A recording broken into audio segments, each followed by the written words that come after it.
Okay, in this video, we are going to take a look at the beginning of Bereshit Chavchet, where Yitzchak summons in Yaakov to bless him. And in particular, we're going to ask ourselves, what is it about this bracha that he gives Yaakov in Perek Chavchet that distinguishes it from the bracha that we had studied in detail in the previous Perek, in Perek Chav Zayin? So, remember, we find ourselves now in the beginning of Perek Chavchet, after the whole story you learned in the last parak about the taking of the bracha. If you recall, at the very end of that parak, Rivka had gone into Yaakov and said to Yitzchak and said, Yitzchak, katzti b'chayim pnei benot chel. I've had enough of these Hittite women. If Yaakov marries wives like that, those women, as I keep saying, then what's the point of us going on living, right? We don't want both our kids to marry bad wives, and the implication is Esav married bad wives, and she's hinting at Esav's unworthiness, and therefore let's at least focus on Yaakov now and having Yaakov marry the right kind of wife. And Yitzchak accepts her words, he summons in Yaakov to bless him. And what's interesting here is, first of all, Yitzchak says to Yaakov, Lo tikach isha mibnot Canaan, don't marry Canaanite women, go off to the house of Betuel and marry one of Lavan's daughters.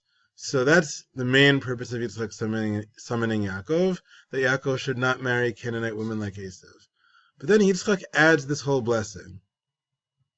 Kel shakai varechotcha, yafrecha v'yarbecha, God should make you fruitful and multiply, like pru urvu, yafrecha v'yarbecha, vayita l'kalamim, will be this big community of nations, and God will give you birkat Avraham, Avraham's bracha, l'ishtechat eretz megurecha, shenatan elokim Avraham, to inherit the land, which here is called eretz megurecha. We'll have more on that phrase in a minute. This land called the land of your sojourning, or the land of your wandering, you'll get that. So there seem to be two elements here. One, the fact that Yaakov is going to be fruitful and multiply, right? God will yafrecha v'yarbecha. And once Yaakov is fruitful and multiplies and has kids, has his zera, his offspring, his descendants, at that point, his offspring will inherit Eretz Megurecha, this land which we better know as Eretz Canaan or Eretz Yisrael. So Yitzchak is giving Yaakov this bracha, and it raises an obvious question. Why does Yitzchak have to give Yaakov this whole bracha now of God blessing him and making him be fruitful and multiply? Didn't Yitzchak already bless Yaakov in the previous parak, right? The whole parak Chav Zayin was all about this story of the brachot. So I don't understand. If we already read this whole thing where Yitzchak said to Yaakov in these couple of psukim in the previous parak that God is going to give you the dew of heaven, the fats of the land, you're going to be prosperous, people are going to bow down to you, Havei gevir la'achacha, you're going to be the leader among the brothers, your other brothers are going to bow down to you, yishtachavu lecha. Yaakov already got a really good bracha. Isn't it redundant to bless him again? Put differently, when Yitzchak summons in Yaakov over here to send him away, wouldn't it make sense for Yitzchak to simply tell him what he tells him in Psukim Aleph and Bet, right? Don't marry a Canaanite. Instead, go off and marry one of Lavan's daughters, and then say, you know what, on top of all that, you should also receive all the blessings I gave you last parak. Right? So why is it that Yaakov needs to get a second bracha here? Yitzchak should have just said, go off, marry Lavan's kid, one of Lavan's kids, and maybe, Kel shakai varechotcha kasher amarti, right? God should bless you, like I just said in the previous parak, I just gave you a bracha. Why instead does he give him this whole new bracha here? So one possibility, some of you mentioned in class, which has been suggested by some interpreters, some commentaries, is that Yitzchak wants to bless him again because of the whole issue of deception that we discussed before. Because people feel like Yaakov may have taken these brachot in a deceptive way, and maybe then it shouldn't work, right? I mean, does it really count if you got a bracha from your father, but your father thought he was giving the bracha to somebody else? So until now, maybe Yaakov will not receive any sort of blessing, even though Yitzchak gave him a bracha, because Yitzchak gave it to him under mistaken circumstances. He didn't mean to bless Yaakov. And so over here, now that Yitzchak finally understands, based on the rest of that parak, that Esav is unworthy because he married Canaanite women, Yaakov is worthy. Yaakov was entitled to the Bechorah. Maybe after Yitzchak realized all that stuff that we discussed in the previous video, he says, you know what, I want to call Yaakov in again and confirm the brachot that I already gave him. So, according to that approach, I would basically be saying there is nothing new in this bracha of Psukim Gimel and Daled, but there was value in Yitzchak giving Yaakov the bracha in order that we will no longer say now that Yaakov was deceived. What we're going to suggest in the rest of this video is a different approach that we developed in class. That Yitzchak was not simply restating the same bracha as before, but that he actually gave Yaakov a new bracha over here. So we focused on a phrase within this bracha where Yitzchak calls it Birkat Avraham. And we observed first that Avraham, when God blesses Avraham is being told that you're the chosen one, your descendants will be the chosen people. In Hebrew, we use the word bechira over here, right? Like Asher Bachar Banu, God chose us, or bechira, his free will to be able to choose. So Avraham is being given the blessing of bechira over here, originally from God. And so if Yitzchak is giving Yaakov all of a sudden a blessing that he calls Birkat Avraham, that would seem to be a blessing in which Yaakov is going to continue to be an ancestor of the chosen people. And whoever does not get Birkat Avraham is not going to lead part of the chosen people, not going to be part of the chosen people. So if Yaakov gets Birkat Avraham and Esav does not, that's like saying that Yaakov is going to carry on the family's religious legacy, the family's covenant, brit with Hashem, and Esav is out. Much like in the previous generation, where Yitzchak carried on the legacy, and Yishmael was kind of pushed aside. Yishmael was literally shown the door, sent out, and Yishmael was not included in the covenant with Avraham. And we suggested that perhaps Yitzchak only realizes this now. Yitzchak only realizes here in Perek Chavchet, in this final part of our story, that one of his kids is in the covenant with Avraham, and one of his kids is out. Whereas earlier in Perek Chav Zayin, if we look back at that bracha, back in Perek Chav Zayin, when Yitzchak was blessing Yaakov the first time, and he thought it was Esav, look at what he said.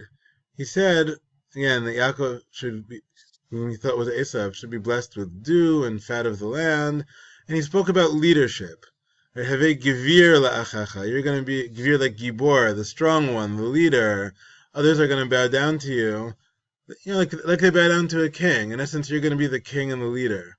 So that we called a bracha of Bechora rather than Bechira.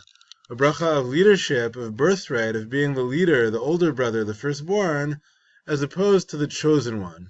And so we suggested that originally in Perek Chav Zayin, Yitzchak's basic assumption back here was that both his brothers are going to carry on his legacy. It's not like the case of Yitzchak and Yishmael, where Yitzchak is Sarah's kid and Yishmael is Hagar's kid. She's not the kid of the main wife. In this case, they're both Yitzchak and Rivka's kids. They're twins, in fact. And so Yitzchak hoped that both his kids would carry on this legacy. And the question was, between these two kids who are going to both carry on his religious legacy and the relationship with Hashem that Avraham had, which of them should be the leader?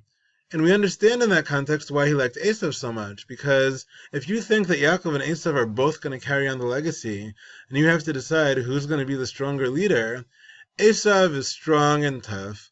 Yaakov is the Ish Tam, the understated, quieter, calmer, more peaceful guy. Maybe you want Esav to be the leader. He's the one who's going to lead your army into battle, right? And so in that context, Yitzchak wanted to bless Esav, but he got sort of misled into blessing Yaakov. And even as the parak continued, and we mentioned last time how Yitzchak's views maybe evolve when he hears Esav say about Yaakov, Et Bechorati lakach, Yaakov actually took my Bechorah, and so now Yitzchak is finding out that Yaakov acquired the birthright, but still Yitzchak is thinking in terms of which of the two of them should be the leader. And so what he says back to Esav over there is, he took your birthright. In that case, Hein Gevir Sam Tivlach. I made him the Gevir. In that case, he's really going to be the Gevir, the leader. Yitzchak still is operating from that mindset that Yaakov is going to be the leader of Esav, but they're both going to be a part of the covenant. And Rivka then reminds him about Esav's wives, and those wives are part of why Esav really deserves to be kicked out completely. And so when Yitzchak recognizes that fact and tells Yaakov, don't marry women like that, Yitzchak finally acknowledges that Yaakov is part of this covenant with Hashem and Avraham, and Esav is out. And in order to drive this home, the last thing we're going to do in this next 5 minutes of the video is we look back at the content of this Birkat Avraham, and we see that Yitzchak didn't make up these phrases like Yafrecha v'yarbecha, or Eretz Megurecha, land of your sojourning, as a way of describing Eretz Canaan. All these phrases come from a bracha that Hashem gave Avraham when he commanded Avraham to do a Brit Milah. So when Hashem is commanding Avraham to do this act of circumcision, of Brit Milah, in order to symbolize the Brit, the covenant, the treaty, the relationship that exists between Hashem and Avraham, he said a bunch of things to Avraham, like, I am Kel Shakai, Ani Kel Shakai. Well, Yitzchak says to Yaakov here, Kel Shakai should bless you. He uses the exact name of Hashem that Hashem used at that covenant ceremony. And we went a bit further. We made this whole color-coded file here, where in each color you see same words, right? In gold, we have Eretz Megurecha. That's how Hashem described the land of Canaan to Avraham. It means the land that you're wandering in, because Avraham didn't yet rule over the land. He lived in it like a foreigner, like a stranger, like a ger. Right? We call a convert a ger because he's someone who came from outside our community and had to integrate. And so too, Yitzchak says that relationship, you now are going to be like that. You're going to be the guy like Avraham who wanders through this land as Eretz Migurecha, the land of your wandering, just like Avraham did. And eventually this land will be given to your descendants, to Zar Acha, which I put in blue, Lecha Ulazar Acha, to you and your descendants, just like God said to Avraham, the land to Lecha Ulazar Acha. So giving it, Yitain Lecha, God should give it, Yitain Lecha, just like God had said, Natati Lecha Ulazar Acha. I will give it to you and your descendants. The name Kel Shakai we mentioned, in both cases I colored red. Yafrecha v'yarbecha we tried to color red. God uses the word arbe over here, I'm going to multiply you. And then he later says to Avraham, v'hifreiti otcha, both v'arbe otcha and v'hifreiti otcha. And then Yitzchak says to Yaakov, Yafrecha v'yarbecha. In short, what Yitzchak is doing over here is he's taking this long bracha that God gave Avraham with the mitzvah of Brit Milah. So this was the bracha of all the good things that happened to Avraham. If Avraham does the act of circumcision, the act of Brit Milah, and along with that act, that symbolizes Avraham's commitment to Hashem. If Avraham keeps up that commitment, Hashem will respond with a commitment to Avraham of making him fruitful and multiply, giving him Zar-acha, giving him lots of offspring, and giving that offspring Eretz Megurecha, the chance to wander through Eretz Canaan, and then eventually conquer and rule over it, when Yeshua comes and conquers it. And so Yitzchak is saying to Yaakov, now I understand that Esav's not going to be a part of any of that, right? Esav's descendants presumably are no longer going to circumcise, because they're not going to be a part of that covenant. They're not going to be entitled to the blessings of Yafrecha v'yarbecha. They're not going to be entitled to Eretz Canaan, Eretz Yisrael. Only Yaakov is. And this is a big step forward for Yitzchak, because until now, Yitzchak had hoped that both his kids would be a part of that covenant, and the only question was who was going to lead. And so if we trace Yitzchak's thought process, initially, in the beginning of Perek Chav Zayin, he assumed both his kids are part of the covenant, and Esav is going to lead. And so he called in Esav, and he wanted to give Esav the bracha. After he ended up giving the bracha by mistake to Yaakov, he came to acknowledge that Yaakov is going to get that bracha, right? And he said, first he said, Gam Baruch Yeh, and then he elaborated that Yaakov was going to be the leader. Hein Gevir Samtiv Lach. As we move now into the next parak, Yitzchak is saying, I got that whole model wrong. It's not that I thought Esav would be the leader, and instead Yaakov will be the leader. Instead of all of that, Yaakov is going to be the only son who's part of the covenant with Avraham.